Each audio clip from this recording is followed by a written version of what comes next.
Hello, नमस्कार. कसे आहात तुम्ही सर्व? मस्त आहात ना? मस्तच राहा. सर्वांना सर्वप्रथम श्री स्वामी समर्थ. मी मितेश तुम्हा सर्वांचं स्वागत करतो माझ्या आणखीन एका नवीन व्हिडिओमध्ये. तर थंबनेलवरून तर तुम्हा सर्वांना नक्की समजलं असेल की आजचा व्हिडिओचा टॉपिक नक्की काय आहे. तर नेहमीप्रमाणे आता आपला गुरुवार नेहमी असतो आणि तुम्हाला माहिती आहे की माझं व्रत सुरू आहे गुरुवारचं. तर त्या गुरुवारच्या व्रतामध्ये माझी काय-काय अशी तयारी सुरू असते किंवा काय-काय करायचं. तर दरवेळेस सारखं देवाला काय असं गोड पदार्थ दाखवायचा, तर हाच एक मोठं असं कन्फ्युजन आहे. तर त्याच्यासाठी म्हणून मी ठरवलं होतं यावेळेस, की छान असं मस्त बेसनाचे आपण लाडू करूयात. तर बेसनाचे लाडू बनवायचा विचार माझा सुरू होता. तर सर्वप्रथम तर तूप घालून मी पहिलं छान मस्त बेसन भाजून घेतोय. पुढे तुम्ही बघा, की कशाप्रकारे लाडू झालेत. एकदम अशी एक्झॅक्ट रेसिपी मी तुमच्या सर्वांसोबत शेअर करणार नाही आहे. पण म्हटलं की जे आहे ते आपण तुमच्या सर्वांसोबत शेअर करू. पण जसे जमले तशा प्रकारे आपण रेसिपी मी बनवलेली आहे लाडू. तर आता पहिलं त्याचे हे भाजून घेतो आहे बेसन. यामध्ये मी रवा नाही ॲड केला आहे. बरेच जण रवासुद्धा ॲड करतात. पण ह्यामध्ये मी रवा ॲड केलेला नाही. मी फक्त प्युअर आपलं जे घी आहे होममेड, तर त्याच्यामधूनच मी छान त्याला भाजून घेतलं आहे. आणि आता तुम्हाला रंग थोडासा असा डिफरंट दिसत असेल. जसं भाजत जातो ना तसा त्याचा रंग चेंज होतो आणि खूप सारा तुपाचा आणि बेसनाचा सुगंध बाहेर यायला सुरुवात होते. तर छान मी ते भाजून घेतलं आणि एका साईडला आता पूजेची मांडणी करतोय. तर हा 7वा गुरुवार होता पूजेचा. तर नेहमीप्रमाणे छान जशी आपली नेहमी आपण मांडणी करतो, तशाच प्रकारे आजची मांडणी करायची आहे. त्याच्यानंतर मी आज तुम्हाला सांगणार आहे, की उद्या आहे ती म्हणजे आपली अक्षय तृतीया. हा व्हिडिओ थोडा उशिरा येतोय, पण उद्या आपली अक्षय तृतीया आहे. तर उद्या अक्षय तृतीयेला तुम्ही काय-काय करू शकता? तर उद्याच्या दिवशी तुम्ही धनलक्ष्मी कुंचनची सेवा करू शकता. त्याच्यानंतर जर तुमच्याकडे अष्टलक्ष्मी कलश असेल, तर आता अष्टलक्ष्मीची सुद्धा सेवा आलेली आहे किंवा बरेच जणांचं कुंचनवरतीच अष्टलक्ष्मी असतात.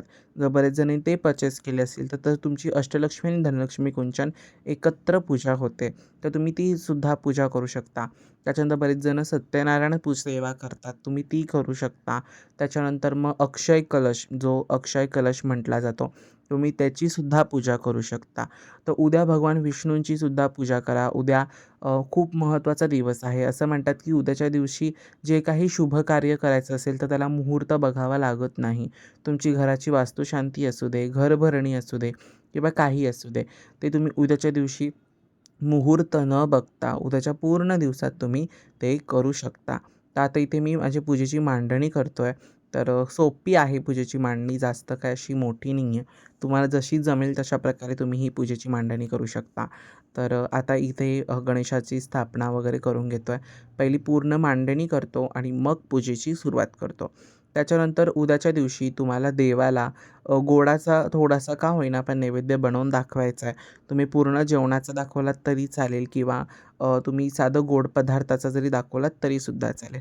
पण गोडाचा नक्कीच तुम्हाला नैवेद्य दाखवायचा आहे. अक्षय तृतीया आहे, खास करून आंब्याचे सीझन्स यावेळेस चालू होतात. आता बरेच ठिकाणी म्हणजे जे काही मठं असतील महाराजांची, स्वामी महाराजांचे मठ वगैरे आहेत, तर तिकडे बरेच जण आंबा महोत्सव, द्राक्ष महोत्सव करतात. तर आपल्या परेलच्या मठामध्ये सुद्धा परेलचं जे मठ आहे तिथे सुद्धा आपलं द्राक्ष आणि आंबा महोत्सव झाला आहे.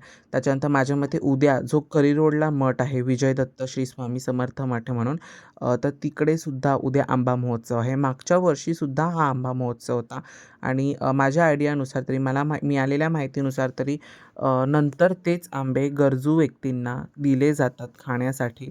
तेच नंतर दिले जातात. त्याच्यानंतर आता इथे मांडणी करतो आहे ना, तर मांडणीमध्ये पूर्ण जागा नीटनेटकी बघावी लागते, की कुठे कसं मूर्ती ठेवायची, का नैवेद्याचं पानसुद्धा तिथे राहायला पाहिजे. सगळं नीटनेटकं जागा नीट राहिली पाहिजे. तर म्हणून मी दिवा फक्त एका साईडला एकच लावतो, समया लावत नाही. कारण हा जो चौरंग आहे ना, तो मोठा आहे आणि माझ्याकडे ज्या समया आहेत, तर त्या छोट्या आहेत. तर म्हणून त्याला ते नीट असं संलग्न दिसत नाही आणि पूर्ण ज्योत खालती दिसते. ज्योत कमीत कमी देवाच्या इथपर्यंत तरी पोहोचली पाहिजे किंवा ज्योतीचा प्रकाश देवापर्यंत पोहोचला पाहिजे. इतकं तरी असलं पाहिजे ज्योतीचं. तर म्हणून समई लावून काय अर्थ नाही. म्हणून म्हटलं की आपण छान छोटा दिवाच लावू. तर त्याच्यानंतर त्रिशूळसुद्धा मी पूजेमध्ये माझ्या ठेवतो. कारण तुम्हाला माहिती आहे दत्त महाराजांच्या हातात सुद्धा हे शस्त्र असतं, म्हणजे त्रिशूळ असतं. तर माझ्या देवघरात आहे त्रिशूळ. तर मग म्हणून मग मी त्रिशूळ केलं आहे, ठेवलं आहे पूजेमध्ये. असं काही नाही की ते कंपल्सरी आहे, तुमच्यावरती आहे. तुम्हाला हवं असेल तर तुम्ही ते पूजेमध्ये ठेवू शकता. तर आता पूर्ण रीतसर सगळी मांडणी झाली आणि आता मी गणपती बाप्पांची पूजा करतो आहे. हा जो गुरुवार आहे ना, हा 7वा गुरुवार आहे. त्याच्यानंतर ही एक निरंजन म्हणून नावाची अगरबत्ती आहे. ती खूप सुंदर आहे. तीसुद्धा मी वापरतो सध्या आणि माझ्याकडे त्याचे छोटे पॅकेट होते. मोठे पॅकेट मला अवेलेबल नाही झाले, म्हणून मी छोटे पॅकेट्स घेतले होते. त्याच्यानंतर जे कलशासमोर तुम्हाला चरणपादुका दिसतायत, तर त्या शिर्डीवरून आणलेल्या होत्या. तुम्ही लास्ट टाईम जेव्हा माझे वडील गेले होते शिर्डीला, तर तो तिकडनं त्या आणल्या होत्या. तर आता सर्वप्रथम तर पहिली अगरबत्ती मी प्रज्वलित करून घेतो.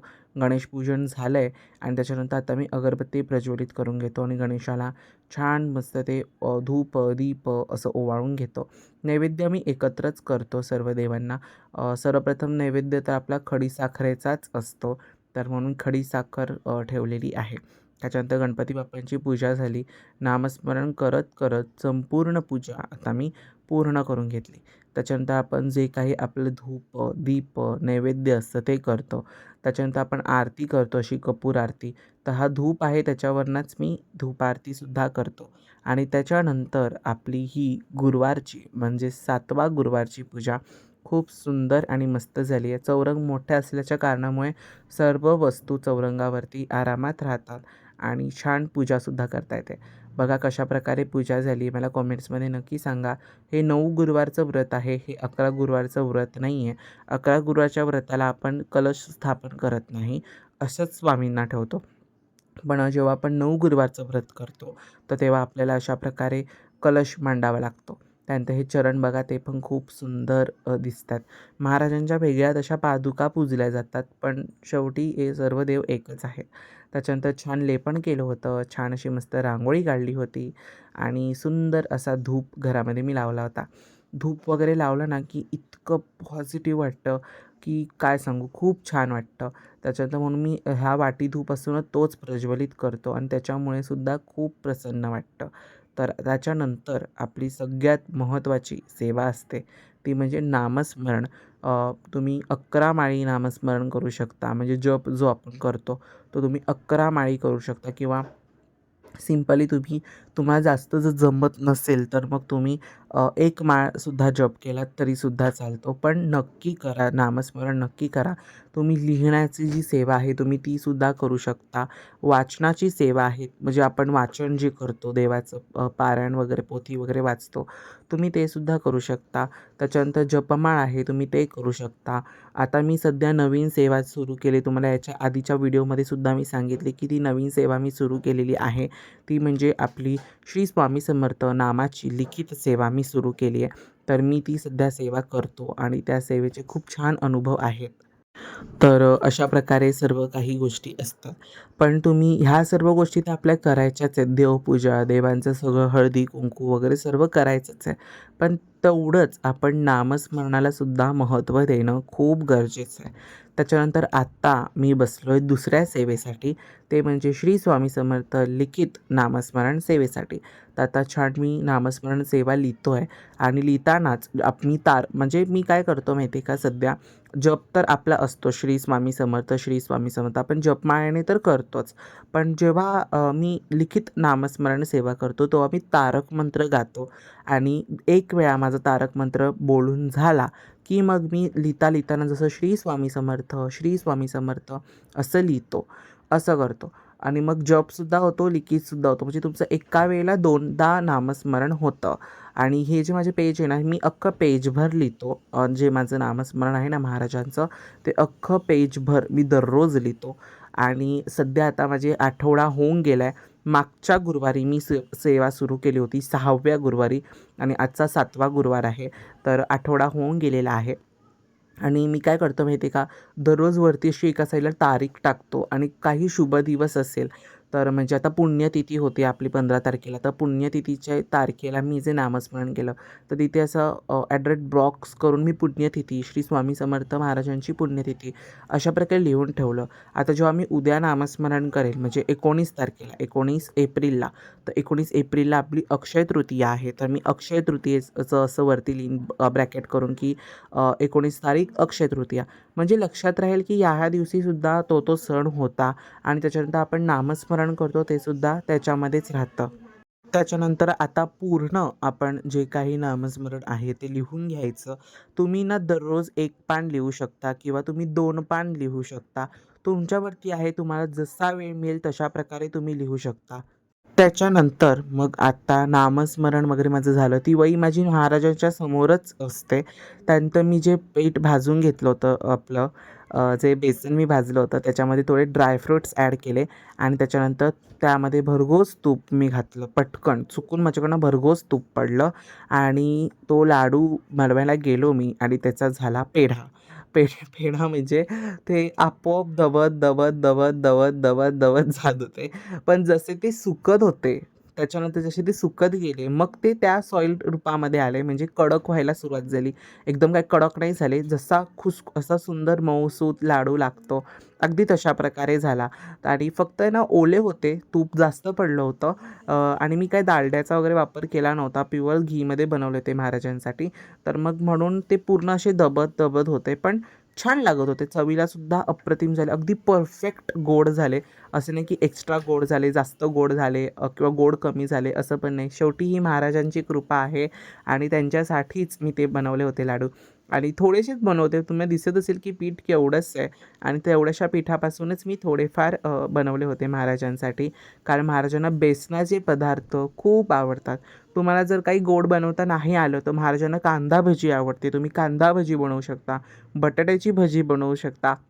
म्हणजे बघा, महाराजांना सुद्धा असं छान चटपटीत ते असं आवडायचं आणि महाराज खायचे सुद्धा. महाराजांना खास करून आहे ना, बेसनाचे पदार्थ खूप आवडायचे. चण्याच्या डाळीचे पदार्थ म्हणजे पुरणपोळी म्हणू नका, त्याच्यानंतर हे बेसनाचे लाडू, त्याच्यानंतर मग आपले कांदा भजी, बटाटा भजी किंवा भजीचे प्रकार त्यांना खूप आवडायचे. समर्थ. तर जसं की आता तुम्ही बघितलं, आज आहे स्वामींचा 7वा गुरुवार, म्हणजे आज 7व्या गुरुवारची पूजा मी केलेली आहे.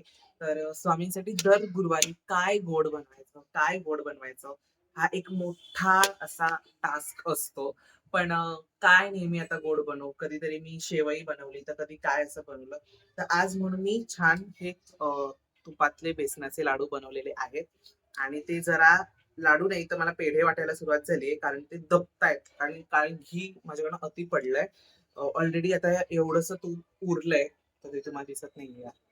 ओके, तेवढं तूप उरलंय आणि मी भस्कन तूप घातलंय आणि कारण ऑलरेडी मी पहिलं, अरे बापरे, सॉरी, ऑलरेडी मी पहिलं भाजताना पण बऱ्यापैकी तूप घातलं होतं. प्लस मी आता बऱ्यापैकी तूप घातलंय, म्हणजे पहिल्यांदा असा माझा पदार्थ फेल नाही गेलाय, पण दिसायला कसा टॅम्पटिंगचा दिसतोय ना, पण तो बसत चाललाय रे, आकार नीट येत नाही. मलाच त्याला नीट असं हे करा. माझी एक मावशी आहे, तिने मला आयडिया दिली होती कशी वाटी घ्यायची, त्या वाटीमध्ये गोल गोल फिरवायचं, म्हणजे ना लाडू आकार छान घेतो. पण त्यांनी नाहीच घेतलाय आकार रे. असं ते स्वामींसाठी केलेत मी खास. स्वामींना बेसनाचे लाडू खूप आवडतात आणि नेहमी काय गोड दाखवणार. आजची पूजा पण तुम्हाला दिसत असेल, खूप छान आजची पूजा पण झालेली आहे.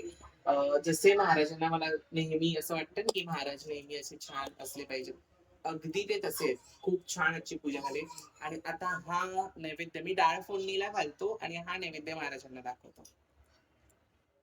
त्याच्यानंतर मग महाराजांना छान डाळ, भात, भाजी, पापड, लाडू, पाणी याचा सर्वाचा छान नैवेद्य दाखवला. हे केळीचं पान बघा खूप छोटंसं आणि मस्तसं मिळालं होतं. ते चौरंगावरती सुद्धा राहतं महाराजांजवळ. आणि आजची पूजा आणि नैवेद्य, लाडू कसे झाले मला कमेंट्समध्ये नक्की सांगा. तर अगदी नेहमीप्रमाणे तुम्हाला सर्वांना आजचा व्हिडिओ आवडला असेल तर व्हिडिओला लाईक करा, शेअर करा आणि सगळ्यात महत्त्वाचं सबस्क्राईब करा.